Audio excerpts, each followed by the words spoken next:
Oh, hello! Today we are going to talk about how my reading is going so far in July. I definitely feel like this is on the upswing from June. June was just a lot. I feel like that was true for a lot of people, but I really got kind of out of my flow, out of my mojo, and I do feel like in July I am slowly getting back into the groove, re-finding my reading kind of rhythm. And I've not had a ton of things that I've loved, but I feel like I've been in the mood to read more often. I've had books that sounded good to me when I was in the mood to read. So I don't know, I feel like we're kind of getting back into the swing of things. And I've already read in July the same number of books I read in the whole of June. So that also just tells me I'm just more in the mood to read. So we'll talk about what I've read, what I'm currently reading, and what I might read next. Okay, things that I am not going to talk about at the end of the month. Let's start with 2 DNFs that I didn't even count in my spreadsheet because I didn't even make enough progress on them to feel like I should count them. First, a book that was in my travel/reading vlog. I had 4 books in there. I'll mention what those are, but this was the DNF of that reading vlog. Yeah, this was just real misogynistic right out the gate, so I decided to DNF it. I will tell you that my friend also got a book in this series. She picked out a book as well that was in this series. She also DNF'd it for the same reasons I did. So I think that this is an older series, and I wonder if just like we have moved beyond having misogyny in our historical mysteries. I just didn't want to read that, neither did she, so I just cut my losses pretty early on with this one. Then I also DNF'd Where Dreams Descend by Janella Angeles, which I was disappointed by because I was really excited for this. This is a Phantom of the Opera retelling-ish. Not totally, but it's kind of inspired by YA fantasy kind of situation. I just could not vibe with the writing. It was for me, it felt melodramatic. And then also I put it down. I think I got through the first part, whatever it was called. And so I stopped reading there for the night. When I picked it up the next day, I really couldn't remember what had happened. So that kind of told me I just was not that into it. So I don't think that this one is bad. I just don't think I was vibing with it. So yeah, DNFing this one, which is really too bad. And then these were the other 3 books I read in that vlog. I'm going to talk a little bit more about Embassy Town at the end of the month, so I'll hold off on covering that here. But I would tell you that The Dark, you can see my full thoughts in that vlog, but The Dark, liked but didn't love. If you're looking for a thriller set in Antarctica, I think that this is very atmospheric.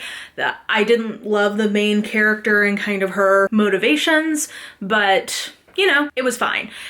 Pleasant enough. I know it's really hot a lot of places right now, and so if you need something to help you feel cooled down, I could see this being, helpful to that end. And then I did very much enjoy The Ocean at the End of the Lane by Neil Gaiman. This is my first Gaiman, and I think I see why people like him so much in terms of what was special about this. I felt like the writing was special, and it felt very evocative of the feeling of childhood memory, I guess is the way to say it. So yeah, I would say this was a hit. I'm glad because I know a lot of people really love him, and I would have been disappointed if I had to report that I didn't care for it as much. Other things I read that I can tell you about. Well, I'm going to talk about, I think, Spin the Dawn more at the end of the month, but I really enjoyed this, more so than I thought maybe I would, because it had kind of mixed reviews from people, but I ended up quite enjoying this. So I'll talk more about this at the end of the month. I'm also going to talk more about Below Zero by Ali Hazelwood at the end of the month, and an arc I read called The Guest House, who I can't remember the author. I think it's Robin someone. So I'll talk more about those at the end of the month. Things I can still tell you about. Well, I read Mathirus by Ruby Dixon, or Mathirus. I'm not sure totally what the pronunciation there is for, alien naming convention. I would say I really enjoyed this one. More so than maybe I thought I would. I enjoy The Corsairs.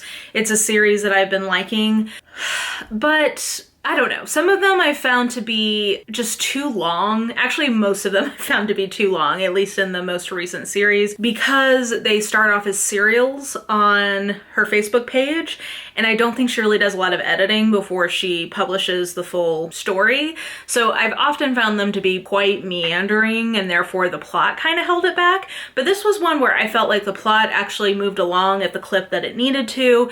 I really love Helen as our main character because she is very sheltered and naive, but it doesn't make her a child. Basically, she's a clone who is cloned to be an adult as soon as she awakens from her pod or whatever, but she's had no experience of the world. She's only been on this abandoned ship for 2 years, so then when they get rescued, she just doesn't have a lot of experience of the world. I think the kind of conflict she's having is that the hero feels basically like dirty for liking her because he's like, she's a child. But she isn't a child. She is cloned and developed to be an adult, just an adult without a lot of previous experiences. But she is gung-ho about experiencing things, and I really love that sort of joie de vivre. I also really like that she wasn't childlike or dumb, ultimately. Like, I think that had been somewhat the other character's perception of her up to this point, but being in her point of view, you can really see that she, you know, is a smart cookie. She's got a lot of moxie, and she goes after what she wants. So she's probably one of my favorite Ruby Dixon heroines. I really enjoyed her. And yes, I did feel the book was probably slightly over long, but it didn't feel as just like, oh my gosh, I can really feel the fact that you were just writing this every day or however often.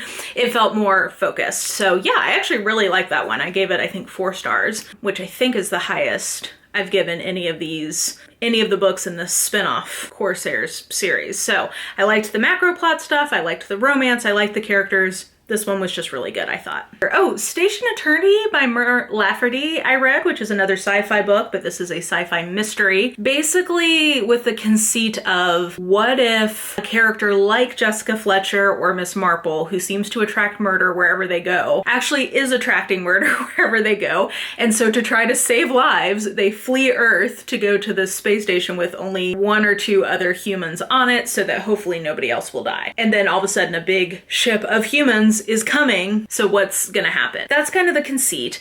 I felt like I'm struggling to, when I was trying to write my review on Goodreads, I was struggling to put words to the problem I had with this book. I like the ideas around it. I like the direction. I liked, you know, kind of the thematic underpinnings of it. I thought that the plot was interesting and made sense.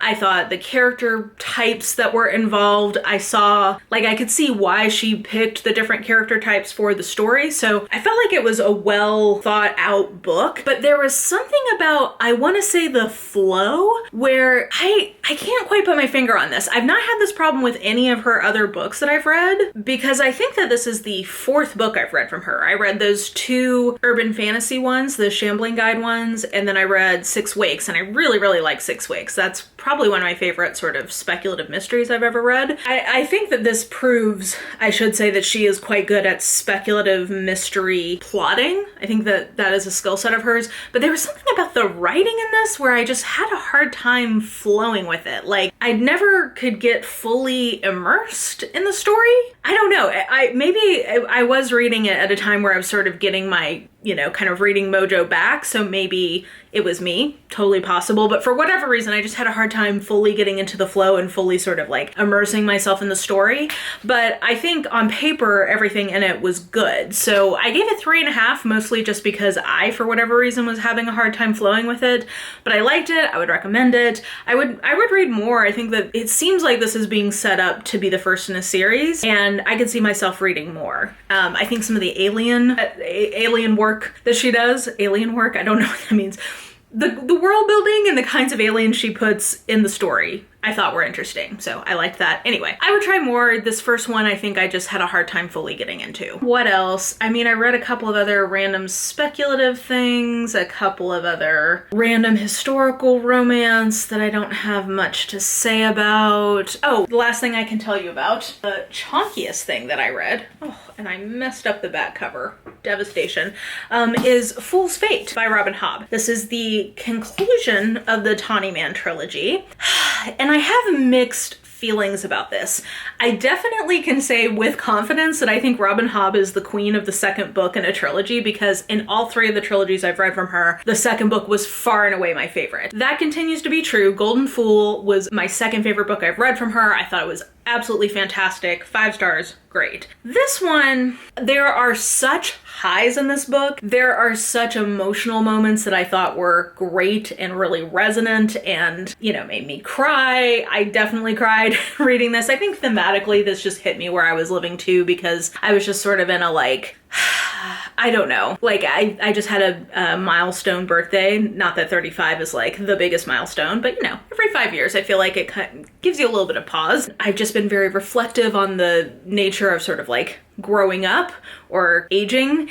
And I think that this seeing things with Fitz of him as an adult and how he responds to things versus how he responded to similar things when he was 18 or whatever, I just think really hit me and was really impactful to me this time around. And so some of the themes around this really resonated. There are moments that I can't get into because they would be spoilers, but they were just, oh my gosh, and the writing continues to be amazing. So like, there are things in this I absolutely love. I am really dissatisfied with the ending, especially because it's clearly framed as a happy ending, and to me it is not really a happy ending. This would have been a happy ending for 16-year-old Fitz, but I don't buy that it's a happy ending for current day Fitz at all. So I know that there is a subsequent trilogy featuring Fitz and the Fool, and I'm trying to reserve judgment until I get the full story that they have. I did some Googling. It seems like this was originally meant to be the ending, and if this had actually been the ending, I think I would have been very disappointed. So mixed bag on this particular book. It's Robin Hobb, so it's still incredibly well done, and you know, the writing is beautiful. There's so much to love in any given Robin Hobb book. It's just not the best, in my opinion, in the series. And it's probably my least favorite of the three in the Tawny Man, just because the ending really, really, really bothers me. So I feel conflicted about this book. I still really enjoy it, and obviously I'm going to continue. We've got the Rainwild Chronicles up next.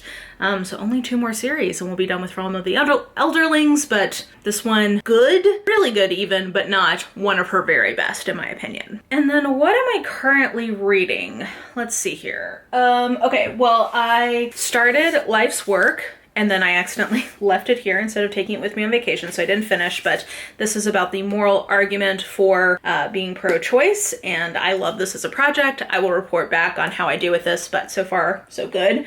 So technically in progress on this. Audiobook, which I ran out of time with, so I have to get it back from the library, is The Misunderstood Jew by Amy Levine? Jill Levine? Something like that. I forget the full name of the author. One of my subscribers recommended this one to me because she went to Vandy Theological School, Divinity School, whatever, and apparently Amy Levine is a professor there, and she recommended it because I enjoyed how Jesus became God so much, and so far I'm really enjoying it. It's basically about like really exploring the Jewishness of the person of Jesus. Yeah, so far it's been a super interesting conversation. So that one I am definitely enjoying, but I have to wait to get it back from the library. And then, oh, I'm in the middle of Pretty Dead Queens by Alexa Dunn. Alexa's a friend, so I'm not really sure what I'm gonna do in terms of reviewing it, because it feels like even, I mean, obviously I would be honest about my opinion either way, but like, I get that there's a friendship element, so regardless of my intent to be honest, like how on it, like, I don't know, I just feel like there's intrinsic bias there because I like Alexa. Like, that's just kind of the bottom line.